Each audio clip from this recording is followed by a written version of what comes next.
Stampin' friends. Today we are going to make this Z-fold card that was designed by Michele Miller.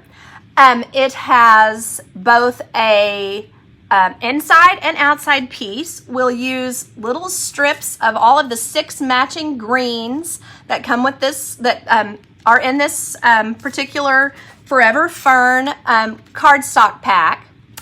The stamp set we're using is called Forever Fern, and the dies that go with it, of course. And these really pretty gold Forever Fern Gold Specialty Designer Series paper. It has a lot of pieces of pretty gold elements that you can add to your cards.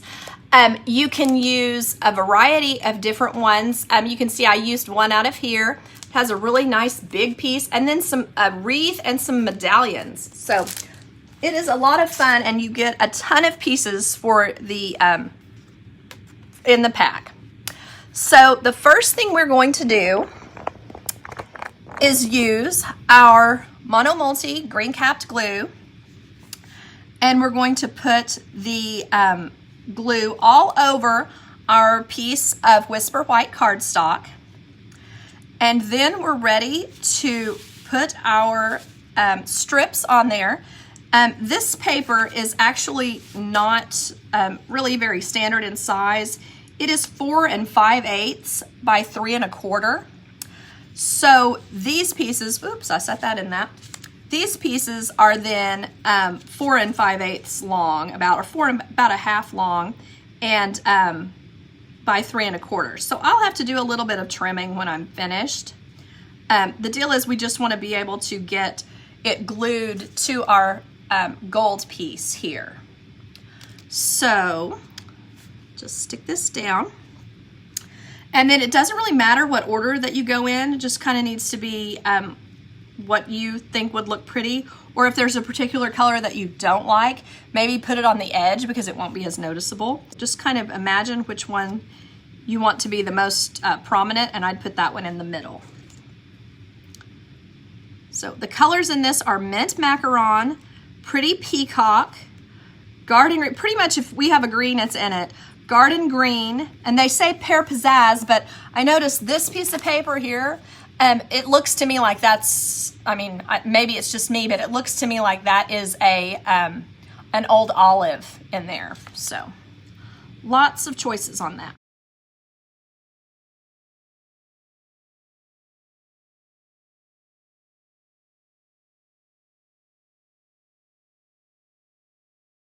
And then just position your the gold then on top of that, and imagine, like, you know, does it cover completely, whatever, like that. Like these pieces that I got it a little bit scooched the wrong direction. It would be ideal if you could scoot them down just a little so that they cover more easily, because the center, you're actually gluing the edges of these pieces, you know, of this piece, the gold, and people have even used this side, but I can't imagine covering up that pretty gold, but you'll be gluing that to the edges, so you want to have plenty of coverage there. So I'm going to go ahead and try to rip this up, and who knows what's going to happen.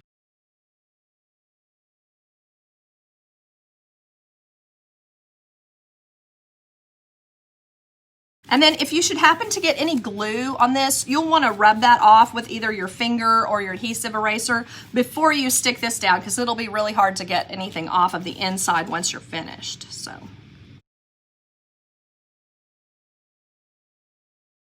And you can see this is very forgiving.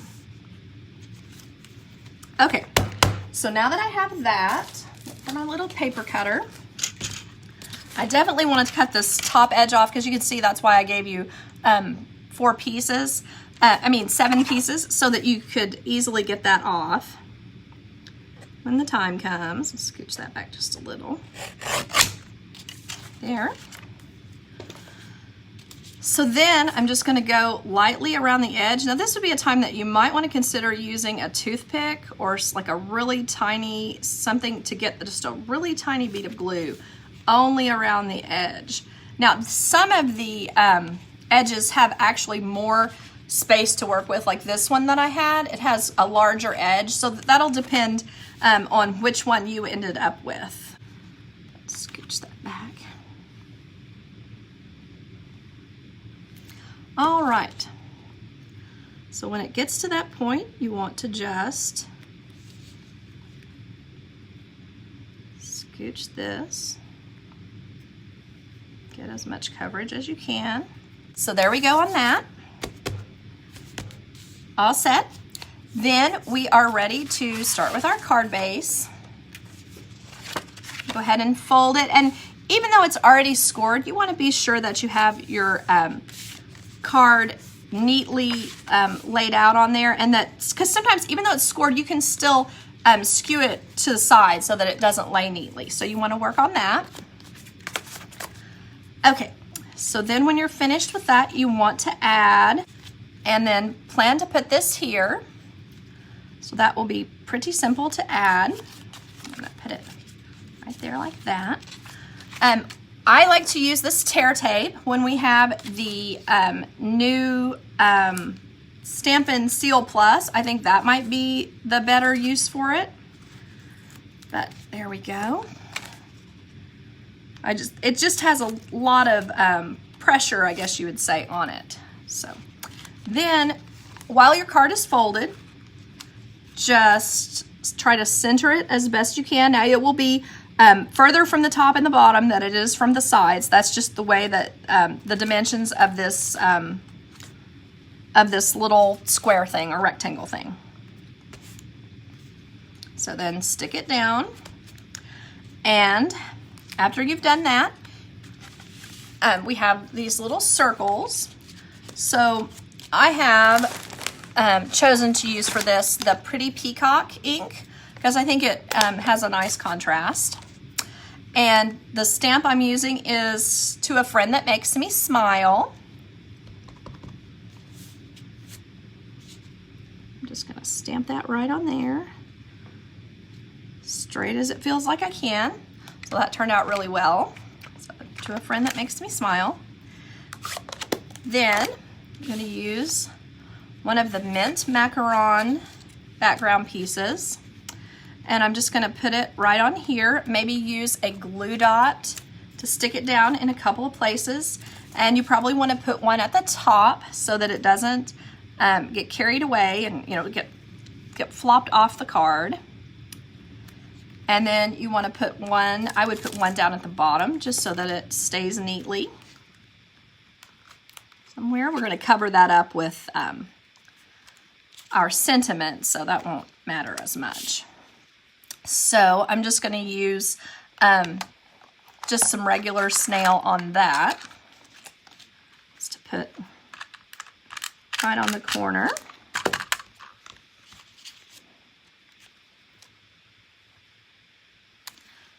So there we go. Now we have the front of the card finished.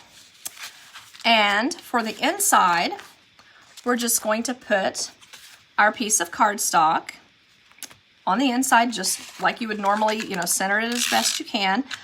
The deal is I tried to make this smaller than the front of the card, so hopefully that will work out for us. What I would do is take the piece of the designer series paper and put it over here on the back side of this so that you can tell that you aren't going to be able to see it from the front. And then I would take the back of the card and lay it over and then press it down, and you will end up with it. It may not be centered perfectly, but you will end up with it in a way that you cannot see it from the front, which is kind of our goal. Okay, now that I've finished that, I'm using this piece of the gold foil, and what that is what is around all these little strips of these little gold rectangles. They have a strip of gold all around the sides, so that is what I'm using on here. So I tried to cut this to the right size for everyone, but do check it before you stick it down and be sure that it's easy to center it up on there.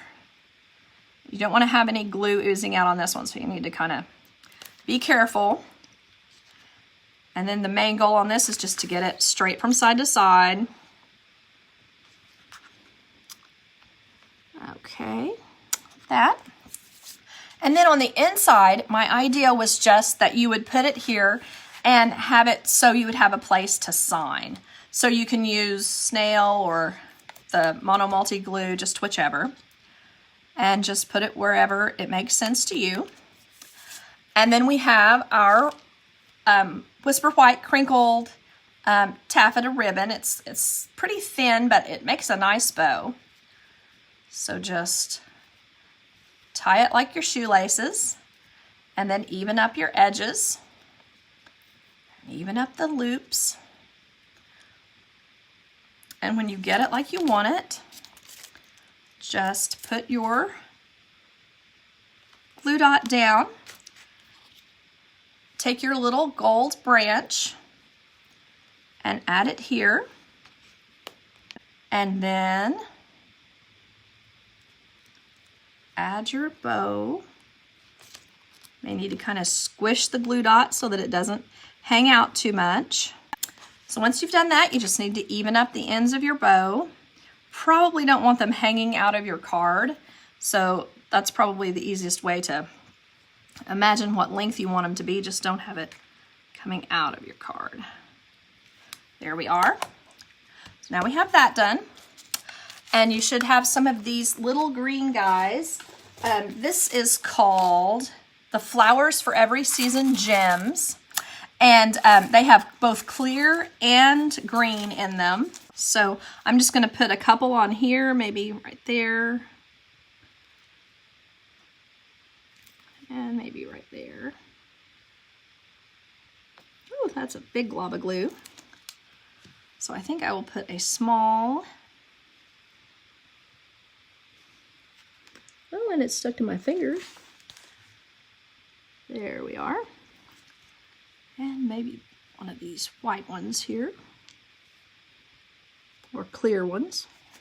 Okay, and then I am ready to put one on the front, which I think I'll just do. Typically, when we do these, we like to have a triangle, just for design purposes. It makes it look neater. I try not to have my triangles completely flat. One thing, I don't know if you guys know this, but when you have a problem and you've got too much glue, just a little piece of cardstock like that will often, you know, a toothpick would just kind of smear it everywhere, but you can, it almost kind of soaks onto the cardstock, so it's easier to get those pieces off. You can see I've got a lot of glue on the ends there, and that gets rid of that a lot easier.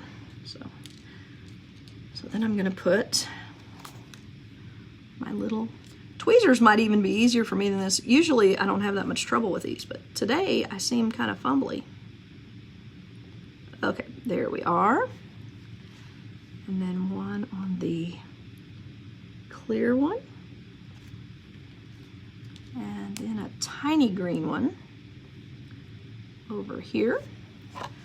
And there we go. Anyway, I think this is a nice quick card, and it's an easy way to use these rectangles and really make them look pretty. This would also be really pretty over a piece of cardstock. I mean, a piece of designer series paper. So that would be another way that you could use these gold foil pieces. Thanks for watching, and I hope you all enjoy the Forever Fern stamp set and dies. Bye-bye.